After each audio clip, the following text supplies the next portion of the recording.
27 July world head and neck cancer day. દેશમાં જ્યાં મોં અને ગળાના કેન્સર વધી રહ્યા છે, ત્યાં ગુજરાત કેન્સર રિસર્ચ ઇન્સ્ટિટ્યૂટ એટલે કે GCRI આશાનું જીવંત કિરણ બન્યું છે. છેલ્લા 5 વર્ષમાં અહીં 25,000થી વધુ દર્દીઓને સફળ સારવાર મેળવી છે. GCRI એ દેશની એકમાત્ર સરકાર સંચાલિત હોસ્પિટલ છે, જેમાં રોબોટિક સર્જરી જેવી અદ્યતન ટેકનોલોજી ઉપલબ્ધ છે.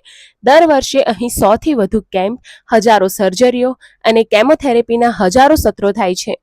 PMJAY આયુષ્માન ભારત યોજના હેઠળ આયુષ્માન કાર્ડ ધરાવતા દર્દીઓને વિનામૂલ્યે સારવાર મળે છે અને અન્ય માટે પણ ખર્ચ ખૂબ જ ઓછો છે. સાયબર નાઇફ, ટ્રુબિમ લિનેક અને ટોમોથેરેપી જેવા ઉપકરણોથી અહીંની સારવાર વધુ સચોટ અને ઓછી આડઅસરવાળી છે. GCRIના ડાયરેક્ટર ડોક્ટર શશાંક પંડ્યા જણાવે છે કે તમાકુ મોં અને ગળાના કેન્સરનું મુખ્ય કારણ છે. ચાંદુ, મોં ખુલવામાં તકલીફ કે ખોરાક ગળવામાં મુશ્કેલી જેવા લક્ષણો જણાય તો તાત્કાલિક ડોક્ટરોને મળો.